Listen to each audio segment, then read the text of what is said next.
रेवासा धाम में कथा आती तो वहां महाराज जी ने एक सुंदर गोपनीय बात बताई कि त्रेता युग के काल में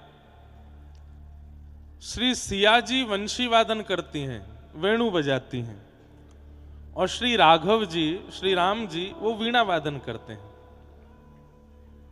वो वीणा वादन करते हैं। तब श्री सियाजू की वंशी सुनकर के ठाकुर जी इतने मोहित है गए कि श्री सीता जी से जाकर के कहने लगे कि आप मुझको वंशी वादन करनो सिखाओ। तो सीता जी बोली कि देखो, विद्या ग्रहण करने के 3 रूप होते हैं। बहुत ध्यान से सुनिएगा सब लोग, इधर देखो। विद्या ग्रहण करने के, कला ग्रहण करने के 3 रूप होते हैं। पहला रूप, गुरुदेव के घर में रहो, घर की सेवा करो, गुरुदेव की सेवा करो, गुरुदेव जहां जाएं पीछे झोला लेकर के चलो, गुरुदेव के वस्त्र धो, गुरुदेव को प्रसाद बना के खिलाओ, गुरुदेव के घर को स्वच्छ रखो। उसके फलस्वरूप फिर गुरुदेव को जब समय मिलेगा तब आपको शिक्षा देंगे। शिक्षा ग्रहण करने का एक स्वरूप क्या है कि गुरु की सेवा करो और गुरुदेव से वह शिक्षा ग्रहण करो। शिक्षा ग्रहण करने का दूसरा स्वरूप क्या है? गुरुदेव को उचित दक्षिणा प्रदान करो और गुरुदेव से शिक्षा ग्रहण करो।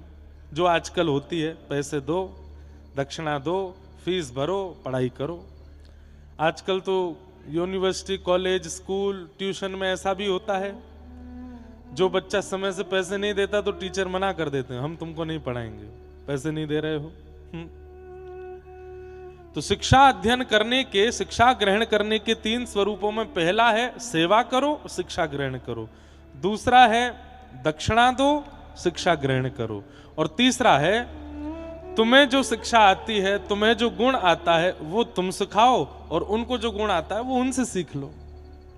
समझ में आई बात? मुंह पे ब्रजभाषा आवे, आप पे अंग्रेजी आवे, तो हम दोनों में शर्त भाई कि तुम मुझको अंग्रेजी सिखाओ, मैं तुमको ब्रजभाषा सिखाऊंगा। ये भी एक शिक्षा का आदान प्रदान है। तो श्री सीता जी राघव जी से बोली कि आप एक काम कीजिए। बोले क्या? अगर आप वंशी वादन सीखना चाहते हैं तो हमें वीणा सिखाइए, हम आपको वंशी सिखाएंगे।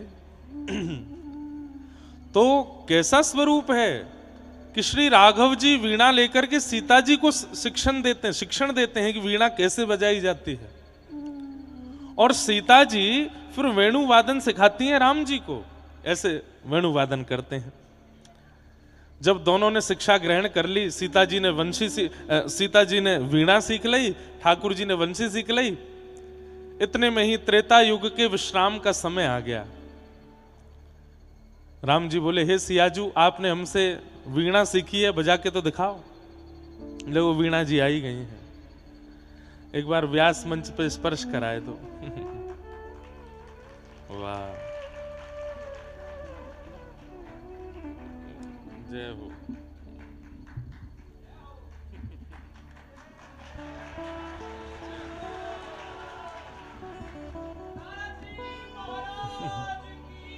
महाराज जी ऐसे तो सितार धारण करें।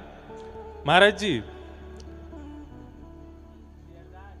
जी ऐसे सितार ले में, वीणा तो शायद ऐसे ही रखी जाए सीधी है।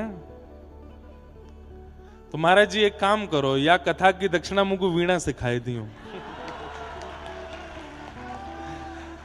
आहा, वाह, जय हो। है पक्का संध्या के समय जब सबरी भीड़ चली जाएगी तब हम वीणा सीखे करेंगे महाराज जी से। जय। वाह,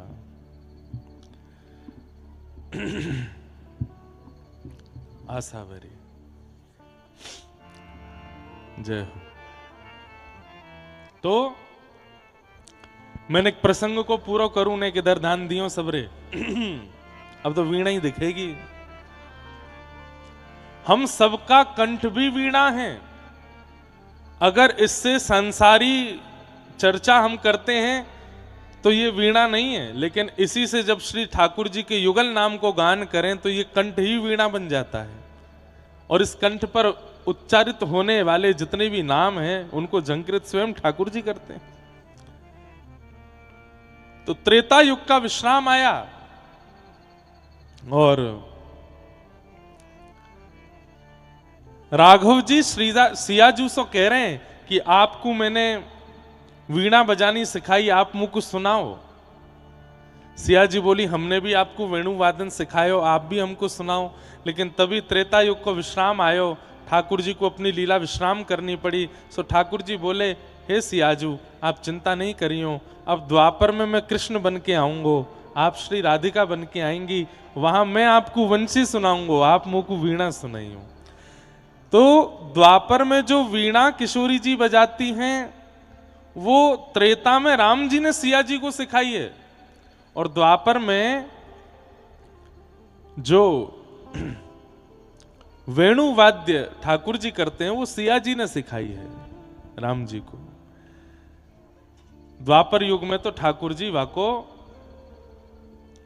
एक प्रकार से अगर कह दें तो अपने गुरु जी को सिखाई हुई विद्या पुनः दोहरा करके बता रहे हैं। हमारी सरस माधुरी जी एक पंक्ति गाते हैं, बस एक दो पंक्ति गा के फिर महाराज जी की हम वीणा सुनेंगे। और यूं मत सोचियो महाराज जी बजा रहे हैं, यही भाव रखियो कि श्री प्रिया जी ही महाराज जी के हस्त कमल में आई हैं, चित्त में आई हैं। वीणा लेके गावे किशोरी राधे, वीणा लेके गावे किशोरी राधे, वीणा लेके गावे किशोरी राधे, वीणा लेके गावे। भैया एक बात सुनो, आप लोग केवल सुनवे आए हो ये तो बहुत अच्छी बात है, लेकिन जब कभी भी कोई पद संकीर्तन गायो जाए तो नेत्र बंद करके ने गाय करो।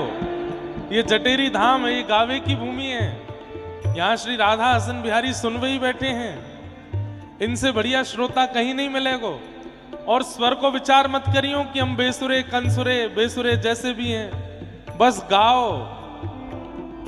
अरे यही स्वर बांधेंगे। एक साज का स्वरूप होता है, साज कभी भी सुरीला नहीं होता, बजाने वाला जब हाथ में धारण करता है तब उसको स्वर धारण कराता है, उसके स्वरों को खींच करके। अभी जैसे महाराज जी भी वीणा को स्वर दे रहे हैं। अब वीणा तो श्रेष्ठ है, वीणा तो अति श्रेष्ठ है, लेकिन वीणा के तारों में स्वर नहीं होते, स्वर तो बजाने वाला उसमें प्रकट करता है, उसको मिलाता है। हम आप सब लोग भी वीणा हैं, हमारे गले में जो तार हैं ये तो बेसुरे ही हैं, लेकिन धर दो श्री राधा हसन बिहारी जी के सामने अपने आप को, वही काउदना आपके तारन को खींच करके सुरीलो बना देंगे। इसलिए या से बढ़िया अवसर नहीं मिलेगा, गाओ भाव से सब लोग। वीणा लेके गावे किशोरी राधे, वीणा लेके गावे किशोरी राधे, वीणा लेके गावे किशोरी राधे, वीणा लेके गावे किशोरी राधे। ताल बंधान मधुर मनोहर, ताल बंधान मनोहर, ताल बंधान मधुर मनोहर, ताल बंधान मधुर मनोहर, मोहन वेणु बजावे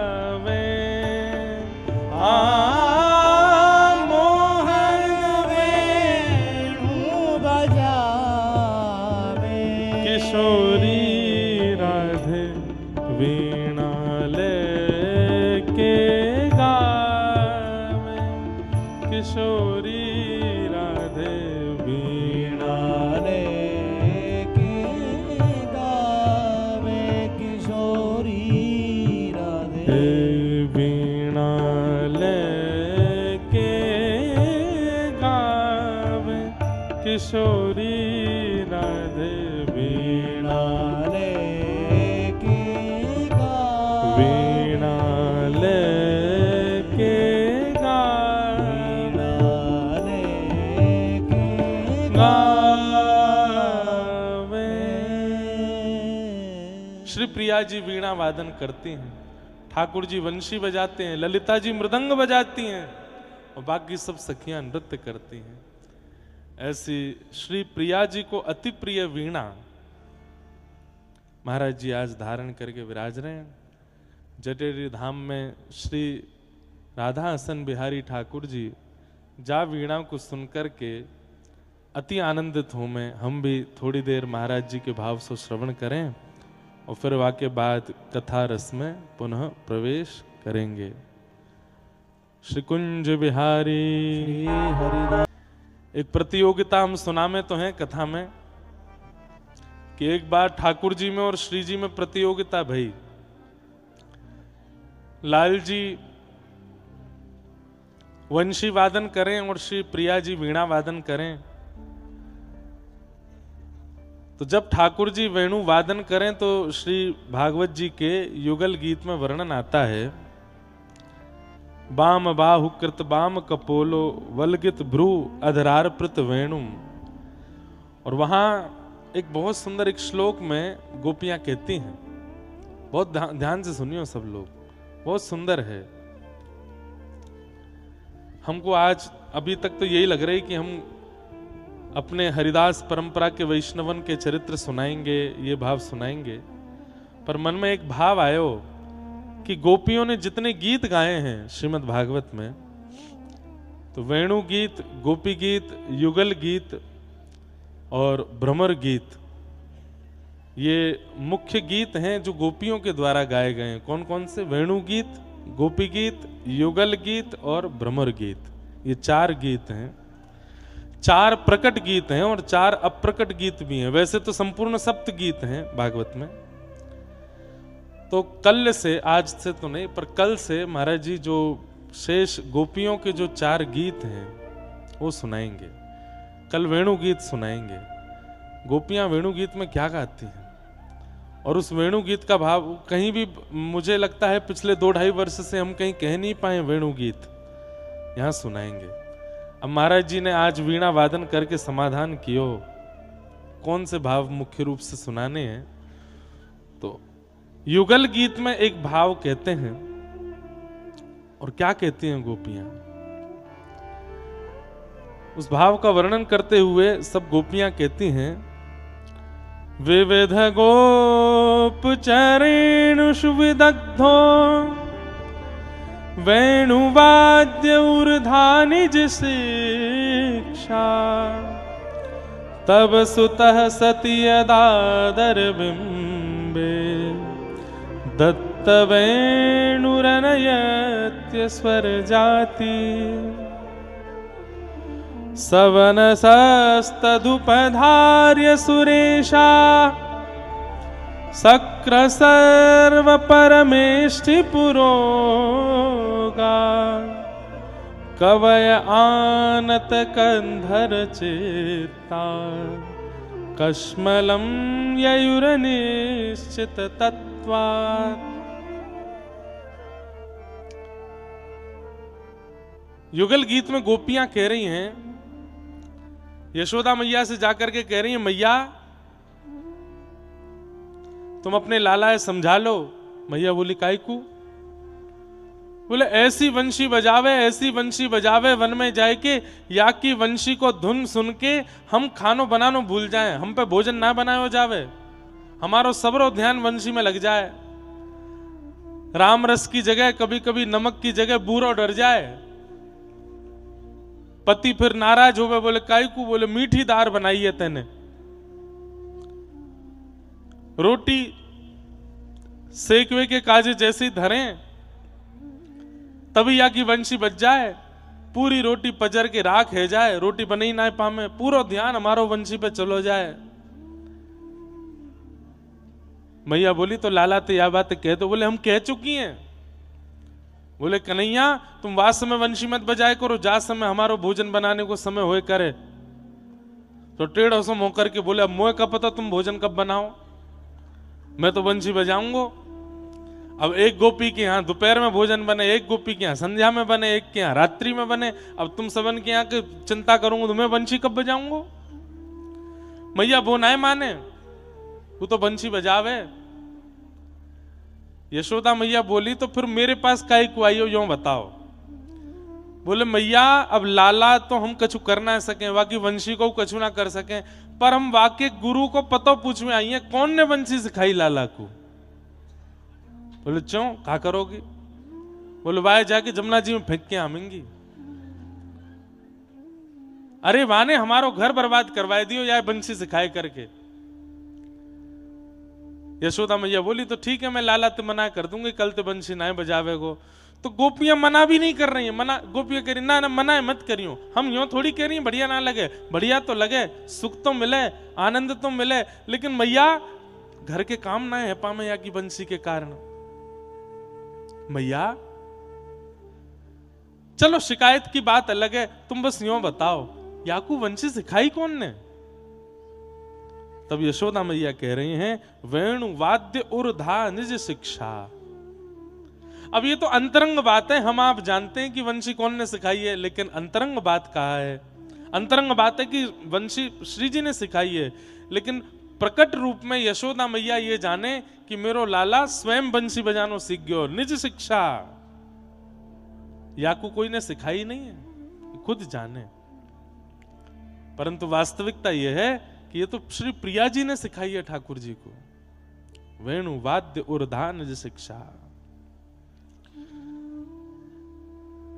युगल गीत में वर्णन करते हैं, सवनसस तदुपधार्य सुरेशाह सक्र सर्व परमेष्ठि पुरोगा।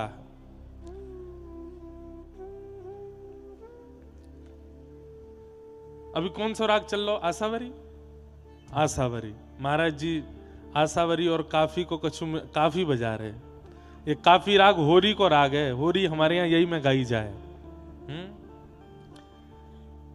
ब्रज में होरी मचाई हमें ऐसी होरी सुहाई, ब्रज में होरी मचाई। हमारे ब्रज में साल भर काफी ना गायो जावे को, लेकिन होरी में काफी ही राग गायो जावे। अब भैया ये राग रागनी आनो तो बहुत अच्छी बात है, नहीं आवे तो कोई बात ना है, पर आ जाए ना तो इन रागन से ठाकुर जी की प्राप्ति बड़ी सहज है जाए। हमें तो ऐसा लगे महाराज जी ने महाराज जी को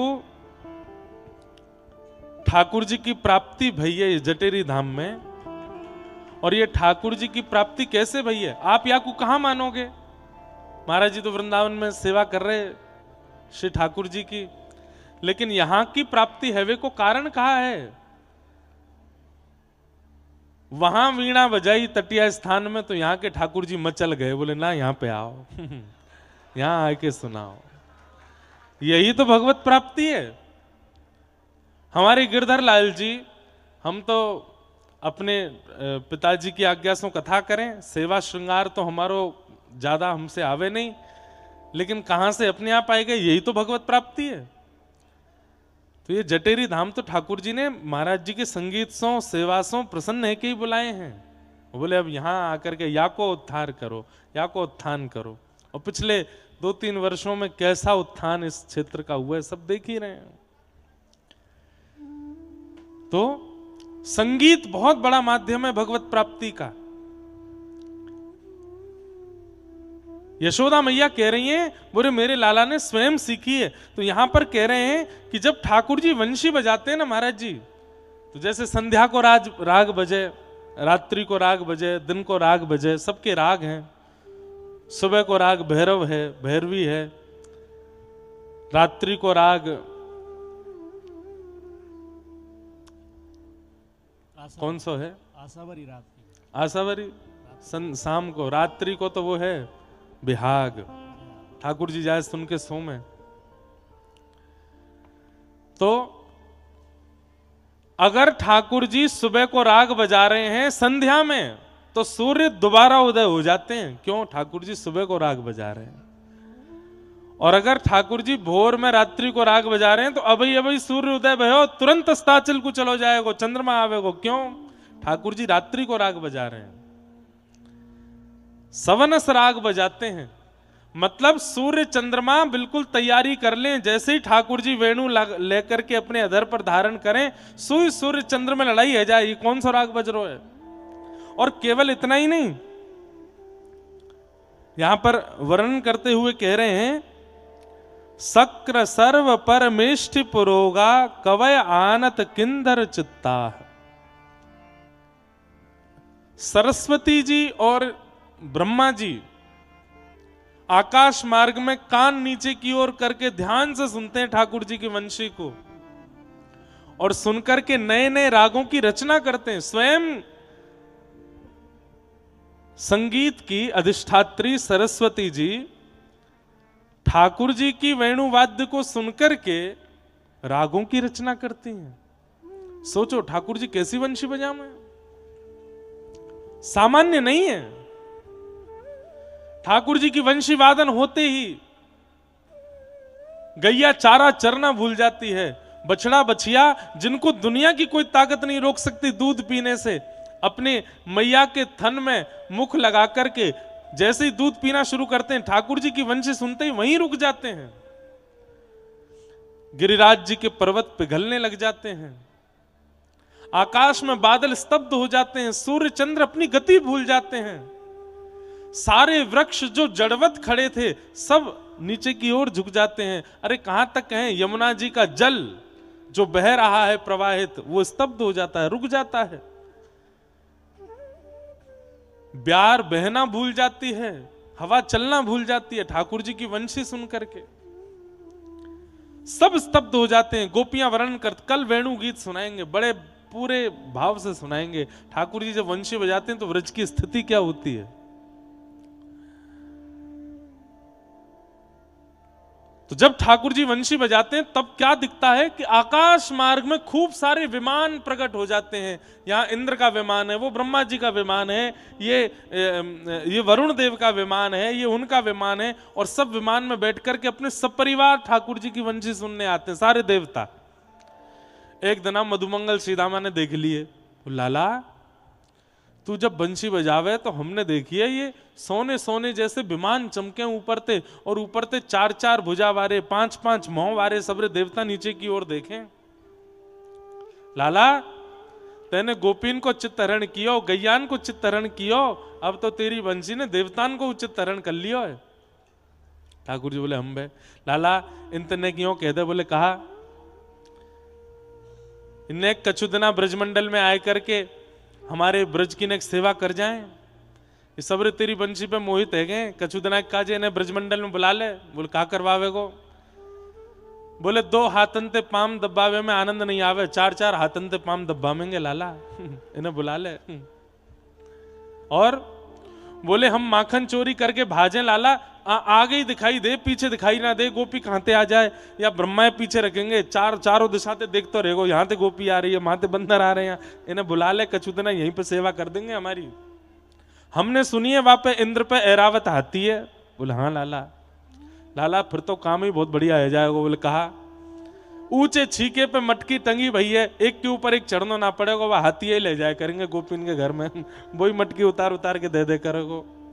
मतलब आप सोच रहे हैं, हम आप सब लोग अगर किसी बड़े व्यक्ति के संपर्क में आते हैं तो हमारा व्यवहार क्या होता है, हमारा स्वभाव क्या होता है कि उससे कोई बड़ा काम कराएं।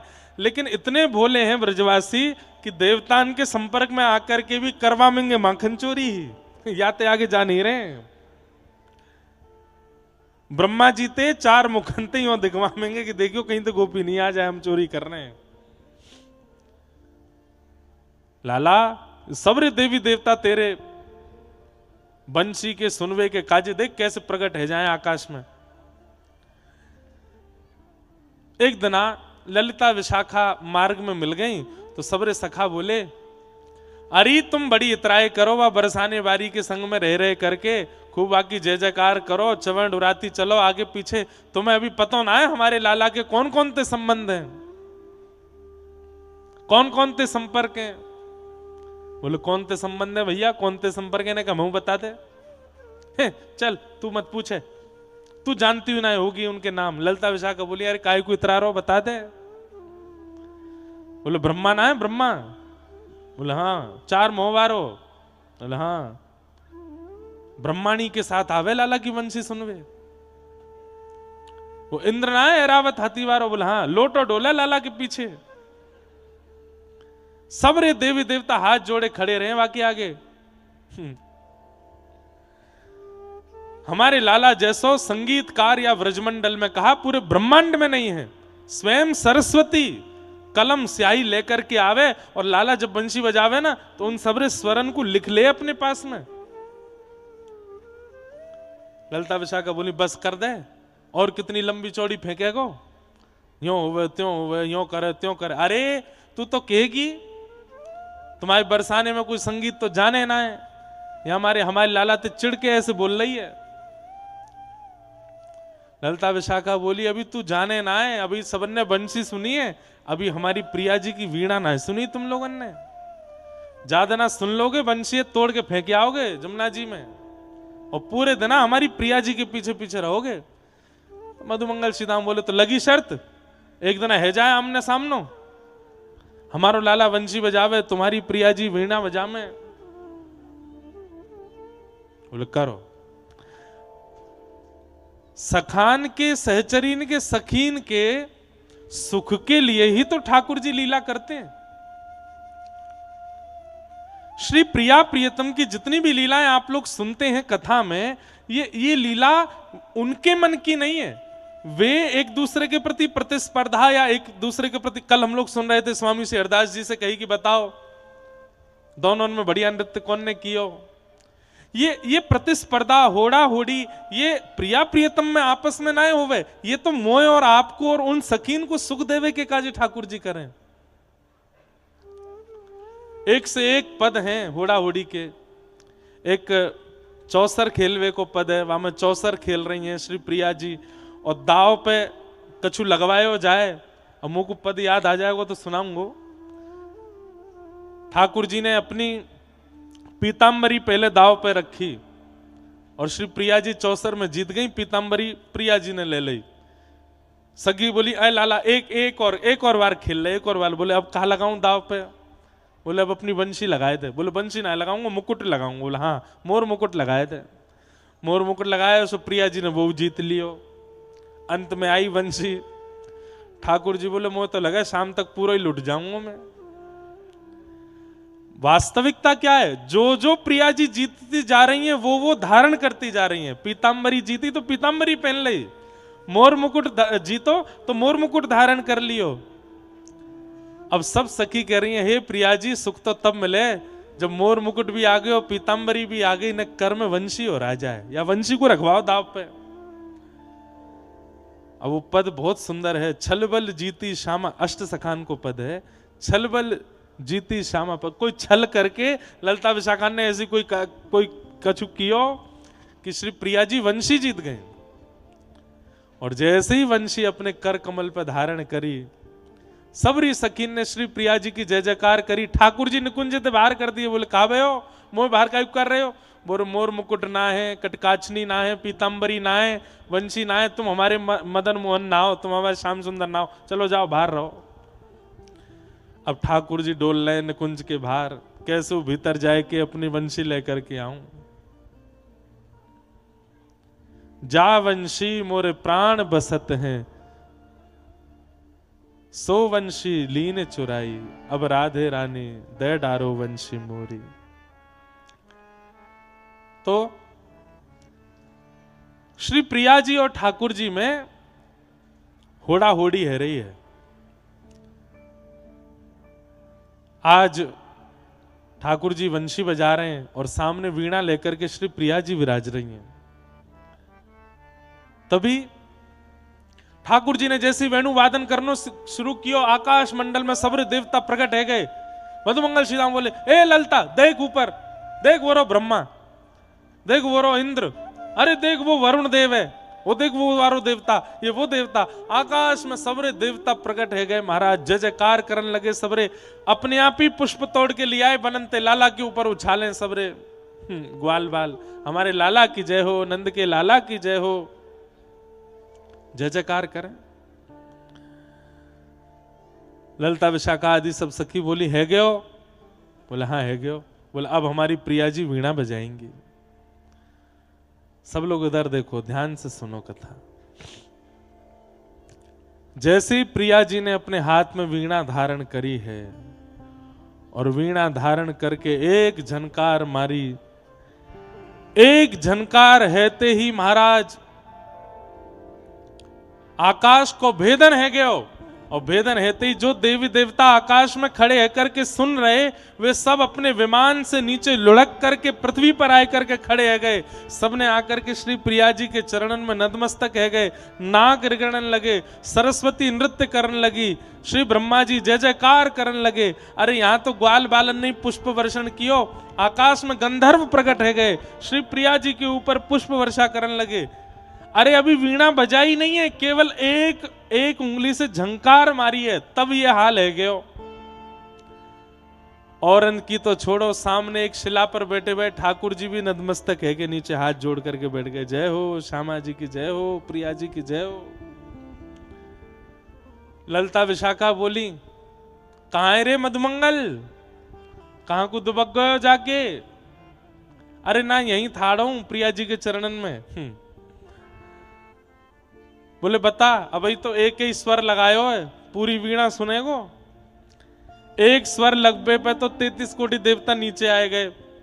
पूरी वीणा अगर सुनाई दई ना तो ब्रह्मलोक कौन सो है, भूलोक कौन सो है, रसातल कौन सो है, पता नहीं चलेगी। सबरे एक है जाएंगे।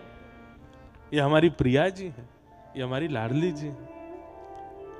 पर वास्तव में या में विजय प्रिया जी की है नहीं, ठाकुर जी की है। क्यों? ठाकुर जी ने वीणा सिखाई है भैया। तस्मात् पुत्रम शिष्येत पराजयेत। गुरु का और पिता का एक स्वभाव होता है, वो दुनिया से जीतना चाहते हैं पर अपने शिष्य से हारना चाहते हैं। ठाकुर जी भले ही वेणु वादन में, संगीत में प्रिया जी की वीणा के आगे हार जाते हैं, पर जब प्रिया जी जीतती हैं तो ठाकुर जी और आनंदित होते हैं। क्यों? त्रेता में हम जब राम थे, हमने ही तो वीणा सिखाई इनको, हमारी सिखाई हुई वीणा ही तो आज ठाकुर जी आज ये बजा रहे हैं। आहा। फिर वाक्य बाद भी एक पद आवे कि ठाकुर जी ने फिर प्रिया जी के चरणों में प्रणाम करके कही, हे श्यामाजू अब ये वीणा मुझको सिखाओ। और श्री ठाकुर जी रोज संध्या काल में ट्यूशन पढ़ने जाते हैं प्रिया जी से, वीणा सीख बजा में कैसे वीणा बजाई जाए। तो ऐसे सब क्रम हैं, ऐसे सब सुनाए जामे भाव। इन्हीं सब रस की चर्चान में ही रसिक जन पड़े रहे, रसिक जन रमे रहे। तो आज महाराज जी जब वीणा बजा रहे तो मन में भाव आयो कि यही वीणा सुनवे के काजे ठाकुर जी ने आपको यहाँ जटेरी धाम बुलायो है, आपको यहाँ पर आमंत्रित कियो है। आहा। एक बहुत सुंदर पद है। आज जब मैं आ रहे हो यहाँ पे तो पड़वे में आए हो तो मैंने सोची कि आज ये लीला सुना करके कथा में प्रवेश करेंगे। बहुत सुंदर भाव है। आहा।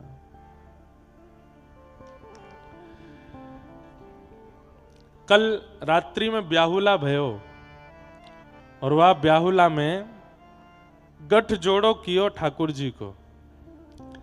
वास्तव में ठाकुर जी को गठ जोड़ो तो हम आप सब लोग अपनी दृष्टि के कार्य करें, नहीं तो इनको गठ जोड़ो तो नित्य है, वो भी सनातन है, वाकु कोई दूर नहीं कर सके। ये तो सदा एक दूसरे से जुड़े ही रहे। में हमारे सरस माधुरी जी का बहुत सुंदर भाव है। उर्झे दंपति सुरझत नाही, उर्झे दंपति सुरझत नाही, उर्झे दंपति पति सूरझत नाही ऊर्जेदम पति सूरझत नाही। समझ में आ रहा है भाव? नेत्र बंद करके चिंतन करो, कैसी झांकी है, कैसी छवि है। भाव ऐसा है कि श्री प्रिया प्रियतम दोनों छिपम छिपाई खेल रहे हैं। हमारे ब्रज में कहीं कहीं वाकु दुबका धाई भी कहो जाए। एक व्यक्ति ढूंढेगा, बाकी सब गरे दुबक जाएंगे। अब ढूंढो, और वहां में एक परकोटो है, या के अंदर ही दुबकनो है सबन को। पहलो दाव श्री प्रिया जी को आयो, तो प्रिया जी गिनती कर रही हैं आंख बंद करके, और सबरी सखियां सब दुबक रही हैं इधर उधर जाए करके। ठाकुर जी भी हैं, तो सब सखियां तो दुबक गई, लेकिन ठाकुर जी सबसे गहरे वन में और सबसे गहरी गुफा में जाके छुपे। तो ललिता विशाखा दौड़ी दौड़ी गई, अरे क्या कर रहे हो ये? बोले छिप रहा हूं। बोले इतनो गहरो जाए करके छिपोगे, हमारी प्रिया जी को कितनो श्रम होगा ढूंढवे में। तो बोले तो कहा करूं? बोले तुम्हें सौगंध है, तुम्हारी वंशी चुराई लेंगी हम। ऐसी जगह जाकर के दुबको कि श्री प्रिया जी को नेक में ही आप दिख जाओ, उनको ढूंढना नहीं पड़े, आप तुरंत दिखाई दे जाओ। ठाकुर जी बोले कहां दुबको, तुम्हें ही बताया। तो बोले जहां प्रिया जी गिनती कर रही है, वहां के सामने एक वृक्ष है, वही के ऊपर बैठ जाओ, और सुनो अपनी पीतांबरी इतनी नीचे लटकाए दो कि श्री प्रिया जी को नेक में ही दिख जाए कि हाँ यही दुबके हैं। उनको ज्यादा श्रम नहीं करना पड़े, उनकी जीत होनी चाहिए। ठाकुर जी बोले ठीक है। प्रिया जी यहां गिनती कर रही हैं, बगल के पेड़ पे ही ठाकुर जी चढ़ गए, अपनी पीतांबरी इतनी नीचे कर दी कि श्री प्रिया जी जैसे ही गिनती करके पीछे मुड़ी, इतने में पीतांबरी दिख गई। ऊपर देखे तो ठाकुर जी बैठे। अरे पकड़ लिए पकड़ लिए पकड़ लिए, सबरी सखी आ गई। जय हो हमारी श्यामा जी की जय हो, हमारी प्रिया जी की जय। देखो गिनती पूरी करवे के बाद क्षण भर लगाया है ठाकुर जी को ढूंढवे में। ठाकुर जी हार गए? बोले हाँ हार गए, अब तुम्हारो दाव है, जाओ चलो गिनती करो। ठाकुर जी बोले या मैं तो मैं हार गयो, पर अब तो मैं जीत के मानूंगा, या प्रिया जी को तो कैसे ढूंढ के रहूंगा। 1 2 3 4 गिनती करने लगे। इतने में ही सबरी सखी आई, कान में आके बोली सुनो, प्रिया जी दिख भी जाए ना तो भी अनदेखो कर दियो। बोले ये कोई बात है? बोला हाँ यही बात है। प्रिया जी दिख भी जाए तो भी अनदेखो कर दियो, कैसे करके अब भी प्रिया जी ही जीतनी चाहिए, तुम मत जीती हो।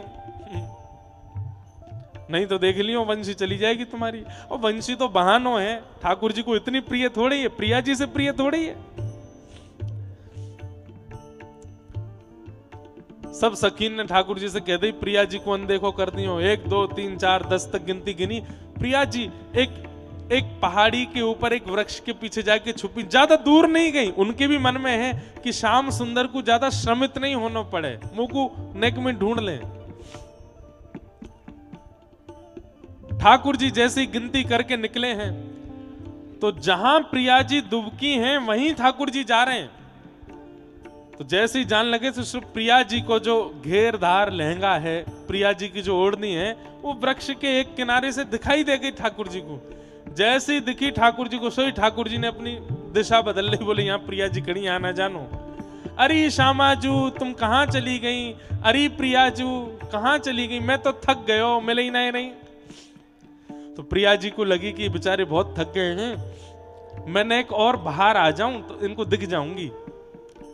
प्रिया जी वृक्ष की ओट से आगे निकल आई, और जहां श्याम सुंदर घूम रहे हैं वहीं सामने जाए करके एक हल्की सी आड़ लेकर के वहां खड़ी है, कि मतलब एक सामान्य बालक को भी दिख सके, ऐसी छुपी है। लेकिन ठाकुर जी ने जैसी देखी, अरे ये तो वहां तो यहां आ गई, जैसे देखी सोई घूम गए। अरे प्रिया जी तुम कहां चली गई? मुंह को तो मिल ही नहीं रही है। अरे भैया या खेल में तो निपुण आप ही हो, मैं तो हार मानना हूं अपनी। प्रिया जी बोली छोटो सा बालक ढूंढ लेता हूं यहाँ पे, इनको यहां ना दिखी मैं। अब तो ये स्थिति के सामने से ठाकुर जी आ रहे हैं, प्रिया जी आए करके ऐसे ठाड़ी है गई सामने कि मुझे देख लो और स्वयं की जीत घोषित करो, मुझे हरा दो। लेकिन सामने जैसे ही प्रिया जी दिखी, ठाकुर जी देख करके, अरे प्रिया जी तुम को दिखाई नहीं रही है, कहां को चली गई हो, अरे श्यामाजू। किशोरी जी आए करके बिल्कुल ठाकुर जी के सामने ठाड़ी है गई।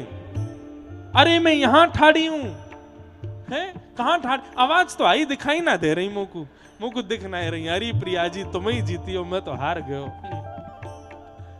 हाथ पकड़ लिए श्याम सुंदर के और पकड़ करके बोले, चिल्ला के बोलो कि मैंने प्रिया जी देख ली। बोले मैं नहीं बोलूंगा, मुझे दिख ही नहीं रही है आप।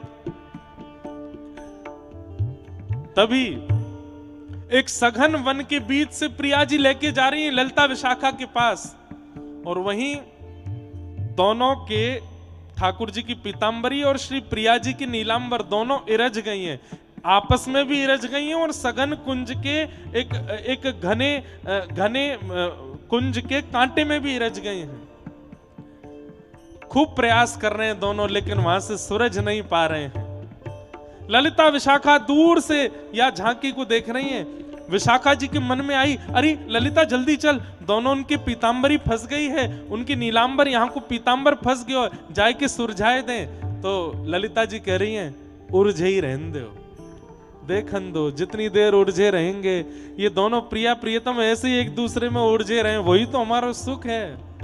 तब श्री सरस माधुरी जी गा रहे हैं, उलझे दंपति सुरझत नाही, उलझे दंपति सुरझत नाही। भैया जोर ना पड़ेगो गावे में, इतनी सरल भाषा है, ऐसा सुंदर स्थान है, ऐसी सुंदर संगति संतन की है, श्री गंधमादन पर्वत की ओट है, यहाँ से बढ़िया अवसर नहीं मिलेगा। गाओ भाव में भर के।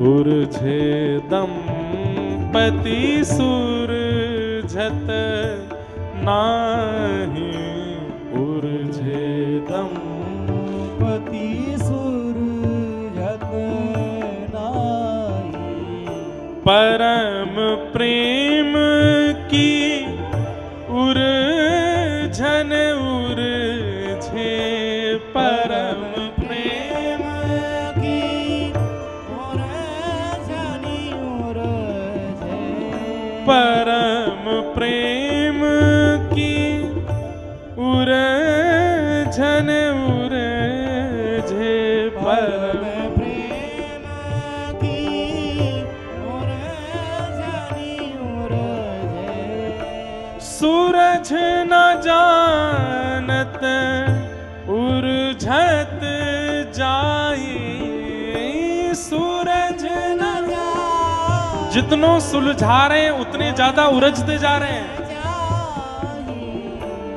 सूरज न जानत उलझत जाई, सूरज न जानत उलझत जाई, उलझे दंपति सुरझत नाही, उलझे दंपति सुरझत नाही, श्री राधे मोहन बन बैठी, श्री राधे मोहन बन बैठी। महाराज जी कितना सुंदर भाव है कि सुरझाते सुरझाते ये स्थिति है गई कि श्री प्रिया जी की नीलांबरी ठाकुर जी ने पहन ली और ठाकुर जी की पीतांबरी प्रिया जी ने पहन ली है। कैसे उलझे हैं दोनों। वन में एक दूसरे को सुरझाते सुरझाते एक दूसरे के वस्त्र, आव भाव, वसन सब परिवर्तित है गए। और कहा भयो, श्री राधे मोहन बन बैठी, श्री राधे। सरस माधुरी सिंधु युगलवर। सरस माधुरी जी कह रहे हैं, बोले युगल कौन है? बोले कि समुद्र हैं। और सब सखीगण कौन है? बोले वाह सिंधु में, प्रेम सिंधु में सबरी मछली बन करके तैर रही हैं। भैया ये विषय है तो बहुत कठिन, लेकिन आप जा परंपरा के स्थान पर बैठे हैं, वह परंपरा को यही रस है जो रस यहां से सुनाया जा रहा है। नेक नेक स्पर्श करूंगा, संपूर्ण स्पर्श तो नहीं करवाऊंगा, लेकिन या भाव को नेक नेक स्पर्श तो करूंगा। यहां नित्य श्री प्रिया प्रियतम के यही भाव चलते रहे। ऐसो ये सुंदर स्वामी श्री हरिदास जी महाराज की परंपरा है। कल हम लोग स्वामी जी के विषय में सुन रहे थे और महाराज जी की कल आज्ञा भी भई कि हमारी परंपरा के और भी आचार्यन को आप अगर है सके तो यहाँ कथा में जरूर उनके चरित्र और उनके भाव सुनाइए। कल स्वामी जी के प्रसंग में हमने रसिक छाप के विषय में श्रवण किया कि उनको रसिक की छाप श्री प्रिया जी ने प्रदान करी। इसीलिए श्री नाभा जी भक्तमाल जी में कहते हैं रसिक छाप हरिदास की। जुगल नाम सो नेम जपत नित कुंज बिहारी। सब लोग इधर देखो, ध्यान से सुनो, इतकू देखो, यहां देखो। जुगल नाम सो नेम जपत नित कुंज बिहारी। हमारे यहां स्वामी श्री हरिदास जी की परंपरा में सब लोग कुंज बिहारी श्री हरिदास। क्या समझ में आता है? ये कुंज बिहारी श्री हरिदास बोलते ही सर्वांगीण ब्रजमंडल और श्री गुरुदेव आचार्य चरण श्री स्वामी हरिदास जी सबको प्रणाम हो जाता है। कुंज बोलते ही वृंदावन को प्रणाम, कुंज बोलते ही यमुना जी को प्रणाम, कुंज बोलते ही गिरिराज जी को प्रणाम। ये सब कुंज हैं। कुंज बोलते ही कामवन को प्रणाम, कुंज बोलते ही बरसाने को प्रणाम, कुंज बोलते ही सर्वांगीण 84 कोस कुंज के अंतर्गत आ जाता है। और बिहारी बोलते ही बिहारी अकेले ठाकुर जी नहीं है। बहुत ध्यान से सुनिएगा सब लोग, यहां को देखो। बिहारी क्या है? बिहारी नाम नहीं है, बिहारी क्रिया का नाम है। क्रिया। बोले भैया क्या कर रहे हो? बोले बिहार कर रहे हैं। बिहार क्रिया है। और कुंज बिहारी से जो बिहार शब्द है वो क्रिया एक नहीं कर रहे हैं, दोनों युगल कर रहे हैं। कुंज में जो दोनों युगल बिहार करें उनको कहेंगे कुंज बिहारी। तो कुंज बोलते ही 84 कोस आ गए हो, बिहारी बोलते ही श्री राधा रानी और ठाकुर जी आ गए, और हरिदास बोलते ही गुरुदेव आ गए। कुंज बिहारी श्री हरिदास बोलते ही आप सर्वांगीण 84 कोस व्रजमंडल और आचार्य चरण सबको प्रणाम कर लेते हो। प्रिया प्रियतम भी आ गए, संपूर्ण व्रजमंडल भी आ गए हो, यमुना जी भी आ गई, गिरिराज जी भी आ गए और गुरुदेव भगवान भी आ गए। बड़ी रहस्यात्मक बात है ये। राधे राधे बोल रहे हो तो अकेले श्री जी को प्रणाम कर रहे हो, जय श्री कृष्ण कह रहे हो तो केवल ठाकुर जी को प्रणाम कर रहे हो, जय श्री वृंदावन कह रहे हो तो अकेले वृंदावन को प्रणाम कर रहे हो। लेकिन कुंज बिहारी श्री हरिदास कह रहे हो तो 84 कोस व्रजमंडल, प्रिया प्रियतम और आचार्य चरण सबको प्रणाम हो रहा है। कुंज बिहारी। तो अब या को भाव, अब मैं 1 जनवरी को आयो जटेरी पहली बार, छोटे छोटे बच्चा पास के गांव के सब के माथे पे हमारो हरिदासी तिलक और सब कुंज बिहारी श्री हरिदास सब श्री हरिदास करें। या को अर्थ आज जान लियो। कुंज बिहारी श्री हरिदास जितनी बार बोलो समझ लियो उतनी बार संपूर्ण व्रजमंडल को प्रणाम कर रहे हो आप। तो युगल नाम सो नेम जपत नित कुंज बिहारी। महाराज जी हमने थोड़ा बहुत पढ़ के एक बात अनुभव करी कि स्वामी श्री हरिदास जी महाराज कभी भी प्रिया जी को राधा रानी नहीं बोलते, स्वामिनी जी ही बोलते हैं। हमारी हरिदास परंपरा में और व्रज को जो बहुत जानने लग गए हैं, व्रज जो आने लग गए हैं, तो बाहर के भी लोग हैं, व्रज में बहुत आवागमन है गयो है, तो वो स्पष्ट श्री राधा रानी नहीं बोलेंगे। हाँ, जाप कर सकें राधा नाम को, लिख सकें राधा नाम को, लेकिन वो कभी भी ये नहीं कहेंगे कि कहां ते आए, बोले बरसाने ते आए राधा रानी को दर्शन करना। अगर सच में ब्रजवारो है या ब्रज से स्नेह करने वालों है तो वो तो कोई और संबोधन लगाएगो। कहां से आए? वो लाडली जी को दर्शन करके आए हैं, स्वामिनी जी को दर्शन करके आए हैं, प्रिया जी को दर्शन करके आए हैं, स्पष्ट नाम राधा नहीं बोलेगा। क्यों? स्पष्ट नाम बोलवे को अधिकार, आप जाप कर सकते हो, आप ध्यान कर सकते हो राधा नाम का, पर बोल नहीं सकते। क्यों? स्पष्ट नाम बोलवे को अधिकार ठाकुर जी को। अरे मैं और आप तो सामान्य व्यक्ति हैं। श्री सुकुमूर्छित भय मास सट जब यह नाम उच्चार्यो। श्री सुखदेव जी महाराज, श्री सुखदेव जी महाराज राधा नाम बोलते ही 6 महीने की समाधि लग जाती है उनकी। ऐसे श्री सुखदेव जी महाराज जब स्पष्ट राधा नहीं बोल पाते, तो हम आप सब लोग अगर बोल पा रहे हैं तो अभी हमारा इतना व्रज से संबंध भयो नहीं है। व्रज से संबंध, संपर्क और भाव स्थापित जादना है जाएगो। वादना प्रिया जी बोलन लगोगे, वादना श्यामा जी बोलन लगोगे, वादना लाडली जी बोलन लगोगे, राधा रानी नहीं। राधा हम गावें, हम जपें, वो बात अलग है, पर संबोधन तो फिर प्रिया जी या श्यामा जी को ही होगा। तो हमारे श्री स्वामी हरदास जी ने कभी राधा रानी नहीं कही, हमेशा श्यामा जी। अब हमारे हित संप्रदाय में तो श्री राधा नाम ही सब चले, कहां नहीं चले, सब जगह चले, पर वहां पर भी आचार्य चरण श्री राधा स्पष्ट नहीं, स्वामिनी जी बोलेंगे जरूर, प्रिया जी बोल, और हित संप्रदाय में तो और बढ़िया बोले, बोले कहा श्री जी। दोनों युगल को श्री जी ही बोलते हैं, ठाकुर जी भी नहीं बोलते। वहां राधा वल्लभ जी को भी श्री जी बोलते हैं, प्रिया जी को भी श्री जी बोलते हैं। कौन है? बोले श्री जी। कहां जा रहे हैं? बोले श्री जी के दर्शन करवे जा रहे हैं। कहां जा रहे हैं? बोले श्री जी के पास जा रहे हैं। कहां को प्रसाद? बोले श्री जी को प्रसाद है। श्री जी बोलते ही मतलब श्री राधा वल्लभ जी को प्रसाद है। तो ये बड़ी अंतरंग बातें, और ये होता है बंधुओं, प्रेम जब अपनी स्थिति को प्राप्त होने लगता है तो आप स्पष्ट उच्चारण बंद कर देते हो। आप पहली बार दीक्षा लेते हैं तो दीक्षा लेने के बाद कोई पूछे आपके गुरुदेव का नाम क्या है, तो आप नाम बोल देते हो, हमारे गुरुदेव परम पूजनीय वहां के वो महाराज जी हैं। अच्छा, लेकिन जैसे जैसे आपकी दीक्षा और दिन निकलते जाते हैं, गुरुदेव से संबंध बनता जाता है, तो आप फिर कान भी पकड़ना शुरू कर देते हैं, सिर झुकाना भी शुरू कर देते हैं। परम पूजनीय प्रातः स्मरणीय उनका नाम नहीं बोलते, फिर क्या बोलोगे? श्री तटीय स्थान वाले पूज्य महाराज जी, मलुक पीठ वाले पूज्य महाराज जी, जटेरी धाम वाले पूज्य महाराज जी, गोरीलाल कुंज वाले महाराज जी, केली कुंज वाले महाराज जी।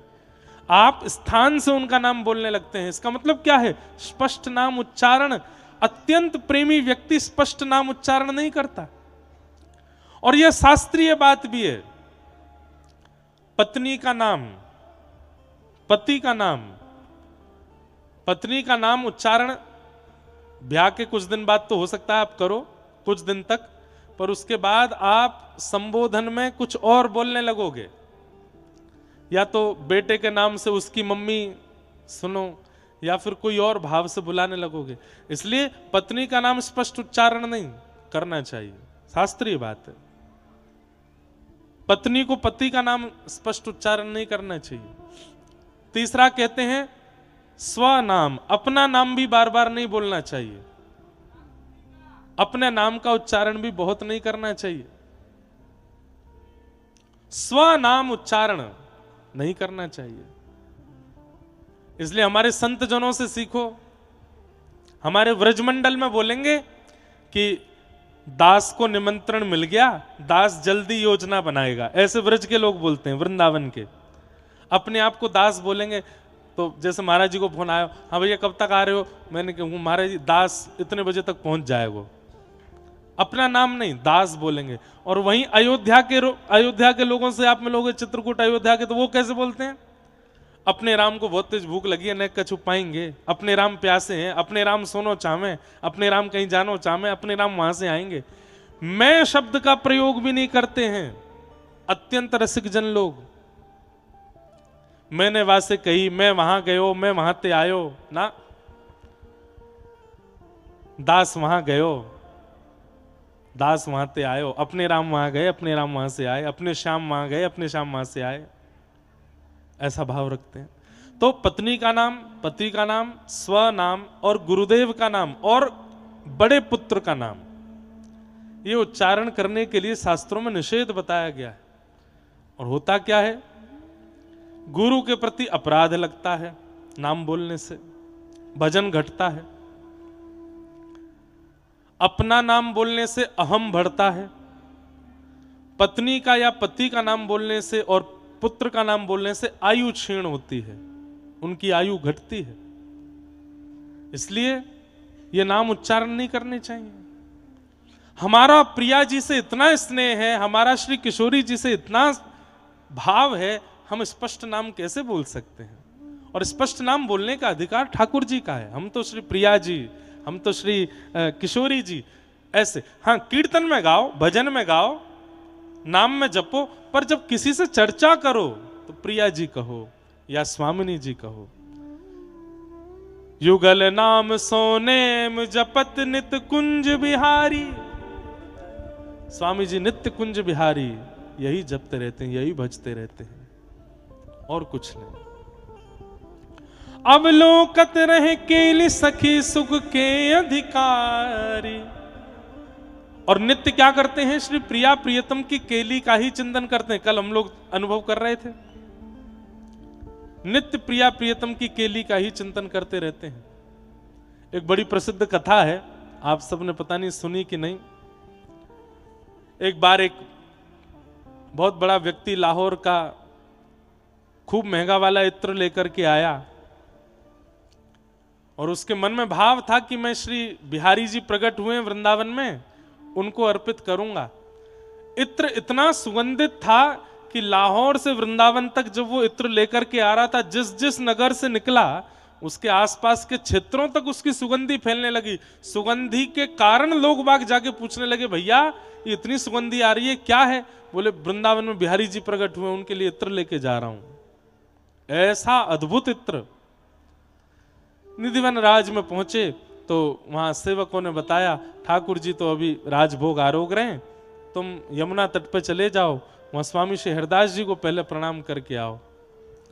स्वामी जी मानसी में विराजमान थे, नेत्र बंद करके यमुना तट पर बैठे थे।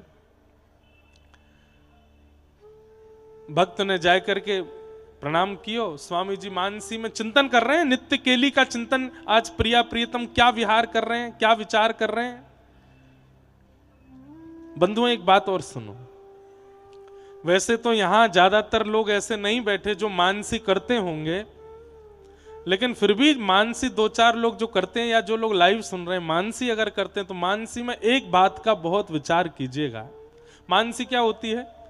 नेत्र बंद करके अपने हृदय कुंज में ही श्री प्रिया प्रियतम की किसी लीला का चिंतन करना, इसको मानसी सेवा कहते हैं। मानसी में दो बातों का विशेष ध्यान रखना। पहली बात, मानसी में यदि कुछ ऐसा अनुभव हो जाए जो नहीं होना चाहिए, सांसारिक विषय, सांसारिक व्यवहार, सांसारिक काम क्रोध लोभ मोह आदि यदि मानसी में चिंतन में आ जाए, तुरंत मानसी से बाहर आकर के कुछ दिन बिना मानसी के भजन कीजिए। और कुछ दिन का मतलब है 1-2 महीना भजन करो, उसके बाद पुनः मानसी में जाओ, क्योंकि मानसी में अगर संसारी विचार कोई आ गया तो पूरी सेवा अपवित्र हो जाती है।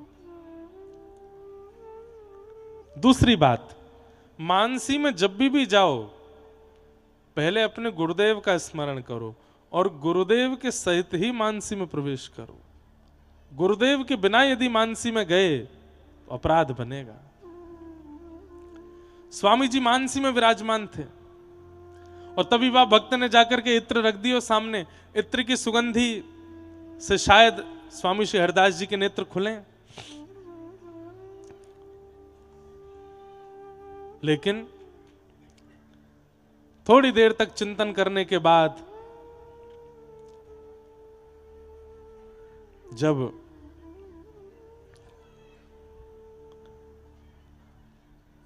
मानसी कर रहे हैं स्वामी श्री हरदास जी, जय हो,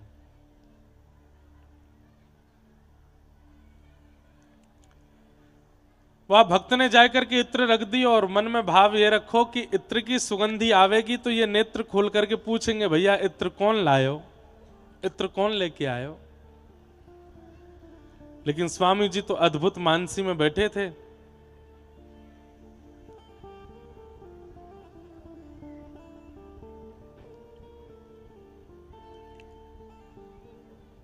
जय हो।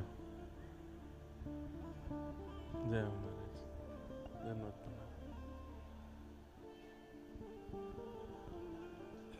श्यामा प्यारी कुंज बिहारी, जय जय श्री हरिदास दुलारी। श्याम प्यारी कुंज बिहारी, जय जय श्री हरिदास दुलारी। श्याम प्यारी कुंज बिहारी, जय जय श्री हरिदास दुलारी। श्यामा प्यारी कुंज बिहारी, जय जय श्री हरिदास दुलारी। श्याम प्यारी कुंज बिहारी, जय जय श्री हरिदास दुलारी। श्यामा प्यारी कुंज बिहारी, जय जय श्री हरिदास दुलारी।